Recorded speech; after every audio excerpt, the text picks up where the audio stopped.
This story recounts a terrifying experience I had during a jungle tour, which turned out to be the last hike of my life. It all began when my friend and I got lost in the jungle due to our recklessness. We strayed from our tour group, distracted by the desire to capture beautiful photos. Before we knew it, the entire tour group had disappeared, leaving us stranded in the dense jungle without any signs of a way out. The jungle was thick and impenetrable, and we had wandered far from the path, deep into an area where humans rarely ventured. As the sun began to set, my friend Jin voiced our predicament. "Damn it, the sun is setting. How are we going to get out of here?" He said. "Those guys were moving so fast, didn't they notice we were missing? I told you to pick a more expensive tour, but these cheap tours, they can't manage the whole group properly." "Yeah, well, it's too late now," I replied. "Let's try to find a way out before it gets dark." I looked around, but all I could see were dense trees.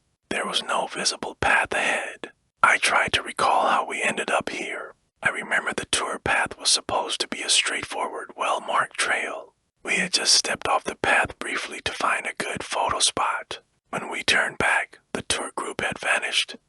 As we walked on, the trail led to a dead end. Panicked, we realized we had no idea where the group had gone. We wandered aimlessly through the jungle, hoping to stumble upon the tour group. However, the deeper we went, the more lost we became. It seemed like there were no signs of human habitation, not even any litter. The sun was about to set, and we found ourselves in complete darkness at 6:30 p.m. The daylight had completely faded. Using the flashlight from my phone, which had no signal, I tried to comfort myself. Don't they know we're missing? By now, everyone else should be at the camp. They should have come looking for us by now, Jin said, scanning the surroundings. "Don't hear or see anything," I said, trying to stay calm. "Just have to wait until they come for us. You never know. We might have slipped into a different dimension," Jin suggested, half-jokingly. "What are you talking about, a different dimension?" I asked, bewildered. "Yeah, I heard it on YouTube. Test stories about people who get lost in the jungle and end up in another dimension." I doubted. "Those YouTube stories are just nonsense," I said, trying to dismiss his fears. After walking for a while, we decided to keep moving instead of sitting idle. We wandered deeper into the jungle, hoping to find the tour group or any sign of civilization. However, my concern grew when I realized Jin had fallen silent. I called out to him, but there was no response. When I turned around, he was nowhere to be seen. "Jin, where are you?" I shouted, but only silence answered me. My heart raced with fear. It was as if, in the blink of an eye, Jin had vanished. I was now alone in the jungle, and it felt like we had stumbled into an unknown and dangerous place. Suddenly, I heard Jin's voice from somewhere in the darkness. "Hey, are you there? Can you hear me?" I followed the sound and soon found Jin standing by the base of a tree, looking calm and unhurt. I scolded him for disappearing and asked him what he was doing. "I've been calling for you, but you didn't respond. Why are you just standing here?" I asked. "Look at this," Jin said, pointing to something up in the tree. I looked up and saw an old wooden platform built high among the branches. It was a small, rickety platform that seemed to have been there for a long time. "Is that a platform?" I asked, bewildered. "Yeah, and it looks like a good place to rest," Jin said. "We've been wandering for hours and haven't found anything. We can rest here tonight."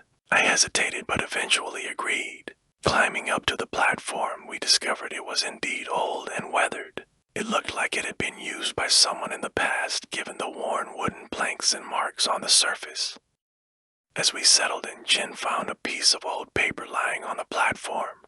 He handed it to me, and I began to read the scrawled handwriting. The message was cryptic and unsettling, hinting at the presence of something malevolent in the jungle. It was clear that the platform was not just a resting place, but had been associated with dark and mysterious events. The night grew colder and darker, and as we lay on the platform, we couldn't shake the feeling that we were being watched. The jungle seemed to close in around us, and the eerie silence only heightened our fears. We were trapped in a place where the boundaries between reality and the supernatural seemed to blur. Little did we know that this platform would become the focal point of a nightmarish experience. Our struggle for survival in the heart of the jungle had only just begun. I'd rather stay in an ordinary forest without these bizarre creatures. But that wasn't the end of what I faced tonight. Around midnight, as Shin and I were resting, we suddenly heard footsteps coming from beneath the mall. Both of us opened our eyes, and when we looked down, what we saw made our eyes widen. There was an orange light from a lantern held by an old man.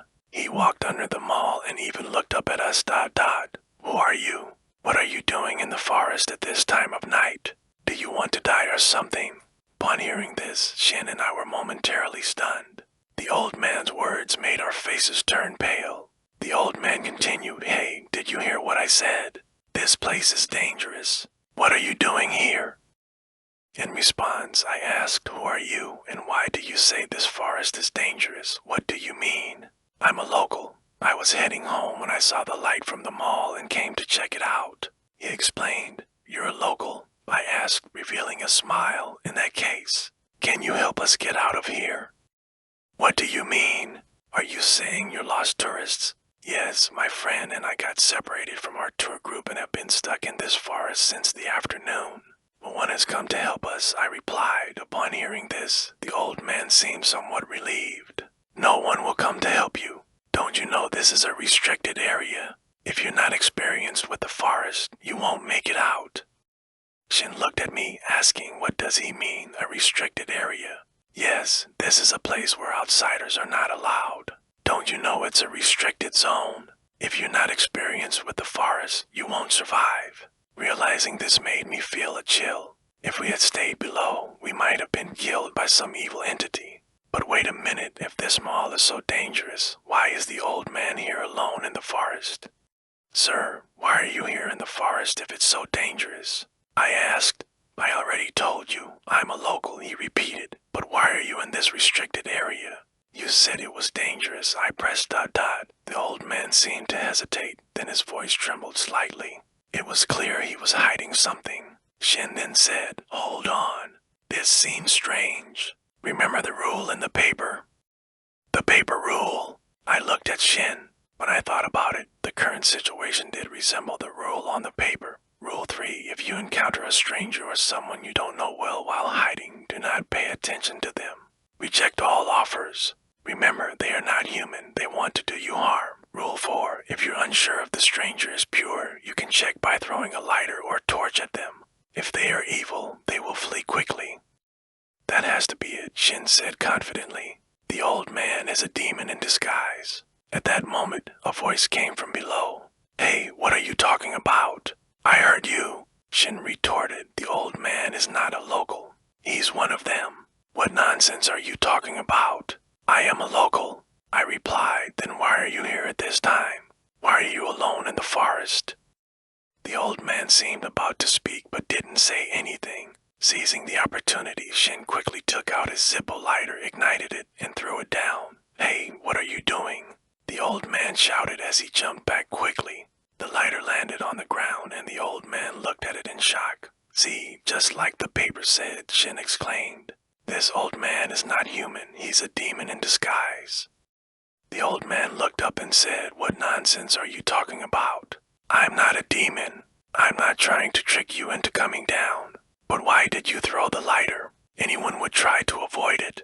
Hearing this, I felt conflicted. It was true that if someone suddenly threw something strange at you, you'd likely try to avoid it. But Shin said, "Don't be swayed by the old man. He's trying to trick us into coming down so he can kill us." The old man shouted, "I shouldn't waste my time with fools like you. If you want to believe in stupid methods like throwing lighters, that's up to you. I'm leaving. I miss my bed." With that, the old man turned and walked away into the forest, disappearing from sight. For waiting a while, once he was gone, the situation returned to normal. I turned to Shin and said, "Did we do the right thing?" "Yes," Shin said. "That old man is definitely a demon. He would have tricked us into our deaths." "But if he's not a demon, we missed the chance to have him help us get out of here," I said. "Don't waste time. It's not real anyway. Remember when we asked him why he was in the forest? He couldn't answer. If he was pure, he'd have answered," Shin said. "You're right," I admitted. I had initially been swayed by the old man's words, but the fact that he couldn't explain why he was there made me believe he was a demon.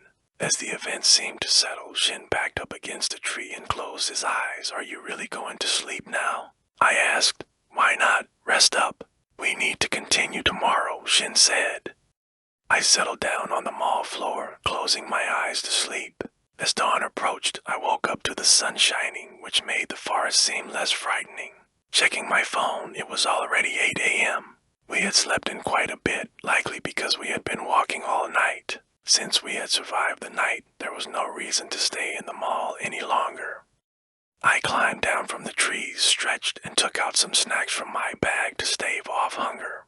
The only task left was to find our way out of the forest. I looked at the map and saw where it marked our location. According to this, we had a long way to go before getting out of the forest. But then Shin said something that shocked me. "Forget about that for now. I don't want to leave the forest yet." "What?" "We need to get out of here." "Why stay?" I asked. Because of the treasure," Shin said. I didn't think Shin would say that. "What do you mean, treasure?" "You don't see the opportunity to get rich. The map has both the location and method to get the treasure. We need to find it," Shin said. "But how do we know the treasure is real?" "It might have been taken by the person who wrote the map," I argued. "It's worth the risk. If the treasure is still here, we could become wealthy. But if you don't want to, that's fine. I'll find it myself," Shin said. "I'm not in for that. Remember the rule. We need to wait until evening. We'll be stuck in the forest for another night. If you want to stay, go ahead, but I'm leaving before dark. If I find the tour group, I'll ask them to help find you." "Fine then," Shin said, taking the map and taking a photo of it. "Good luck. I'll keep looking for the treasure. You go back if you want. But if I find the treasure, you won't get a share." With that, Shin headed off, and I went in the opposite direction, aiming to leave the forest as soon as possible. The map told me to retrace the path I took the previous night. Initially, I didn't know which way to go, but the map was detailed with terrain and landmarks, making it easy to follow. As I walked, I noticed something strange. The map and the forest were almost identical. Despite being old, the map seemed to be newly made. As the afternoon approached, the forest thinned, and I was close to the edge. But then I heard movement behind me. Turning around, I was shocked to see the old man from last night, rifle in hand, aiming at me. "Hey, young man, time to leave the restricted forest.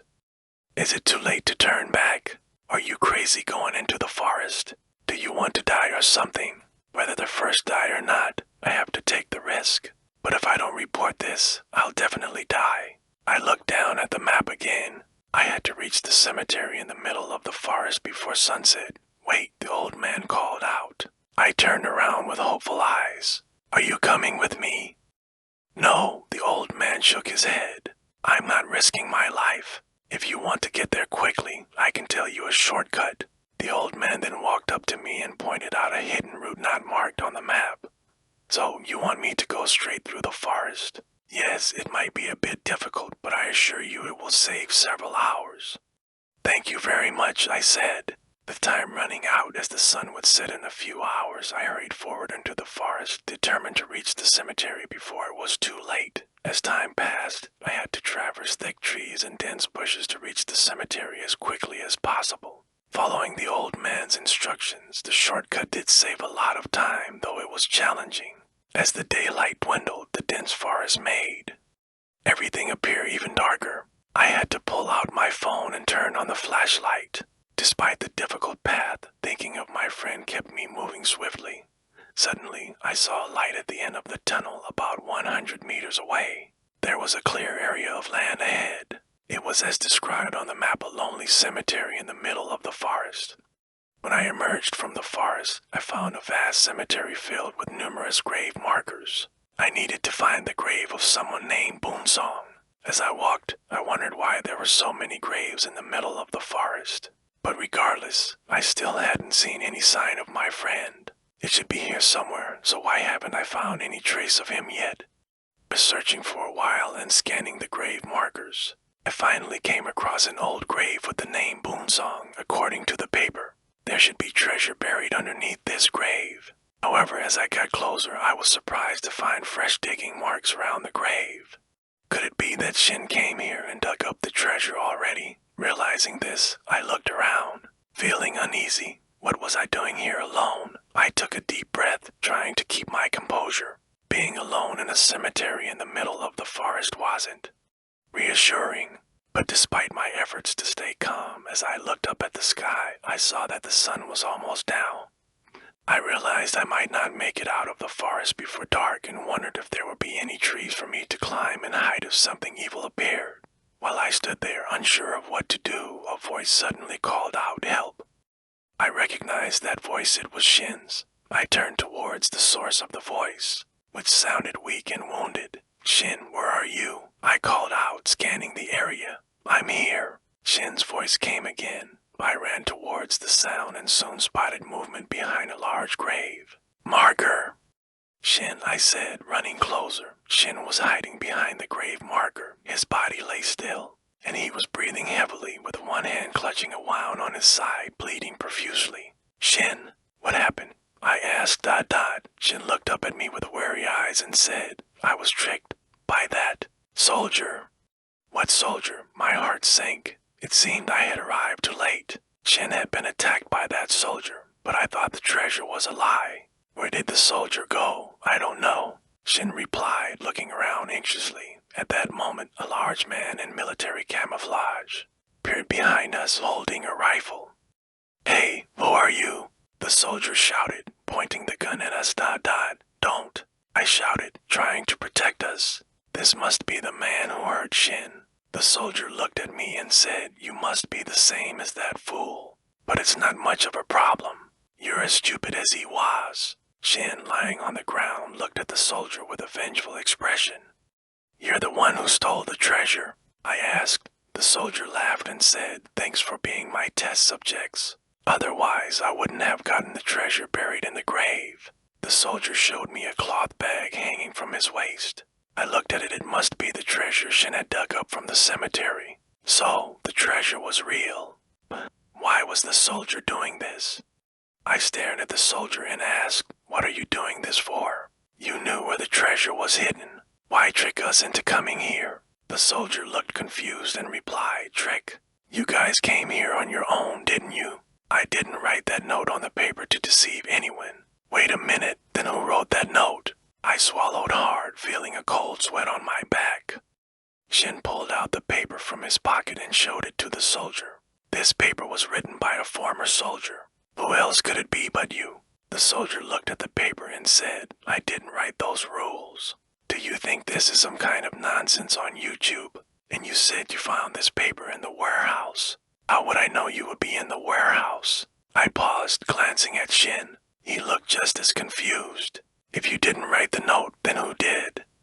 The soldier shrugged. "Forget it. I don't care about the paper. I have the treasure now. Goodbye." "Wait," I said, raising my hands. "You got the treasure. Just let us go." The soldier nodded, but then said, "Sorry. I can't let you go. You might report this to the police, but we won't tell anyone," I protested. "Do you think I can trust you? If I let you go, there's a 50-50 chance you'll report me. But if I kill you now, no one will know I got the treasure." The soldier raised his gun. The sound of Shin's voice continued, calling out my name. If I'm not mistaken, it was Shin who was calling my name. Since I got lost in the forest, this was the first time I had heard my name being called. I opened my eyes again and saw Shin standing in front of me, bleeding. "Are you all right, Shin?" I asked, unable to believe my eyes. His condition seemed normal, unlike the Shin I had seen earlier. "Are you all right?" "What are you saying?" Shin looked at me with a puzzled expression. "You've been lost for only 2 nights. Has your mind gone haywire from being lost?" Shin's confusion only added to my own. I couldn't understand why he was speaking like that. "Aren't you lost too? What are you talking about?" Shin frowned, still puzzled.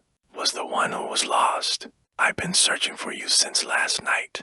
If it weren't for that old villager, everyone would have given up already." I looked around and saw villagers and tour guides surrounding us. It seemed these people had come to search for me.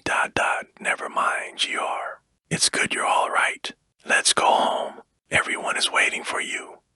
"But wait," I said, still confused. What's going on? Wasn't I lost in the forest with you last night? Why is it like this? What are you talking about? I wasn't lost. You were the one lost.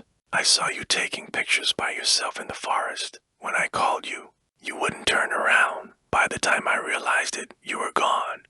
Wait, weren't you taking pictures with me? I asked. I didn't take pictures with you at all. What's going on? Is this a side effect of being lost? I think you should go back and let the doctor check you out. Hold on a minute, I said as I pulled out my phone and opened the gallery.